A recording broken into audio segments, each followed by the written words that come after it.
చెయ్యవలసింది సమయానికి చెయ్యకపోతే చెయ్యకూడనిది చేయవలసి వస్తుంది.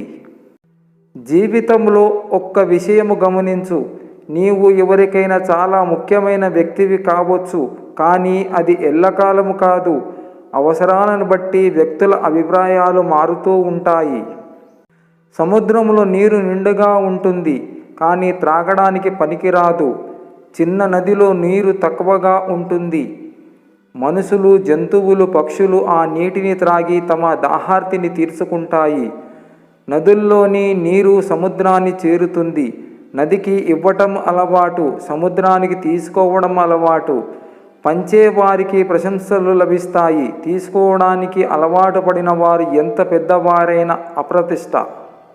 విద్య, వివేకం, పరిజ్ఞానం అనేవి బావిలో నీళ్లు లాంటివి. వాడుతున్న కొద్దీ ఊరుతూనే ఉంటాయి. అనుభవం అంటూ ఊరికే రాదు. దెబ్బలు తట్టుకుని నిలబడే శక్తి సమకూర్చుకోవడమే. దేవుడు ప్రపంచాన్ని చాలా అద్భుతంగా సృష్టించాడు. 100 కేజీల ధాన్యం బస్తాను మోయగలిగే వ్యక్తి దానిని కొనలేడు. అలాగే దాన్ని కొనగలిగే వ్యక్తి దాన్ని మోయలేడు. నమ్మకం ఒక ఆయుధం. నమ్మించినోడిదే ఇక్కడ రాజ్యం. చట్టాలు అందరికీ సమానంగా ఉంటాయి, కానీ ఆస్తి సమానంగా పంచలేకపోతున్నారు. రూపాయి పేదోడి దగ్గరికి రాదు. మధ్యతరగతి వాడి దగ్గర ఉన్నా మిగలదు. ఉన్నోడి దగ్గర దీనికి విలువ ఉండదు. నీ నిర్ణయం నువ్వే తీసుకోవాలి.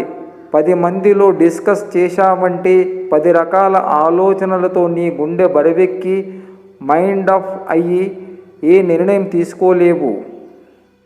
జీవితంలో అన్ని బాధ్యతలు మోసేవాడు ఆనందంగా ఉండలేడు. అలా కనిపిస్తాడు అంతే. అప్పు, పగ, రోగం ఈ 3 లేకుండా గుడిసెలో బ్రతికినా చాలు, వాడే నిజమైన కోటీశ్వరుడు. జీవితానికి కట్టే ధర మనం వెళ్ళే మార్గం నిర్ణయిస్తుంది, కానీ విలువ మాత్రం మనం చేసే ప్రయాణం నిర్ణయిస్తుంది. కులం జీవము లేని కులం, జీవితము లేని కులం, ప్రేమని శాసించే కులం, ప్రేమికుల మరణాన్ని కోరే కులం. క్షమాపణ అడగటం అంటే తప్పుని ఒప్పుకోవడం మాత్రమే కాదు, బంధాన్ని నిలబెట్టుకోవడం కూడాను.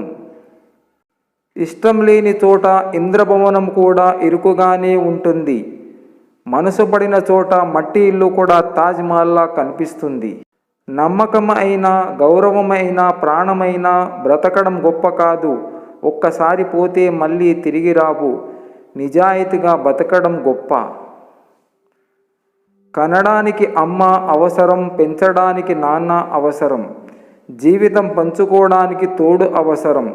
బాధ్యతలు మోయడానికి భర్త అవసరం. బానిసలా చెప్పినవన్నీ చేయడానికి భార్య అవసరం.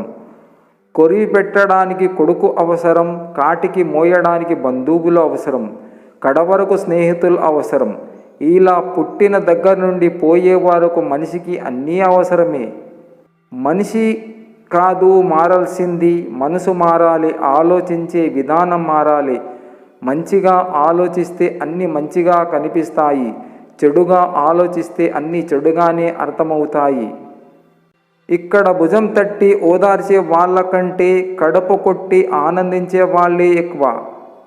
విలువలు బోధిస్తే బాగుంటాయి, పాటిస్తే బాధిస్తాయి. చచ్చాక వినపడని డప్పు ఎంత గొప్పగా ఉంటే ఏంటి, బతికుండగా వినియోగించని డబ్బు ఎంత కుప్పగా ఉంటే ఏంటి. మంచితనమే నాకు శత్రువు అయ్యింది. భవిష్యత్తులో ఏమి జరుగుతుందోనని ఎప్పుడు లెక్క పెట్టేవాడు దేనిని సాధించలేడు. సత్యమని, మంచిదని నీవు అర్థము చేసుకున్న దానిని తక్షణమే ఆచరించు.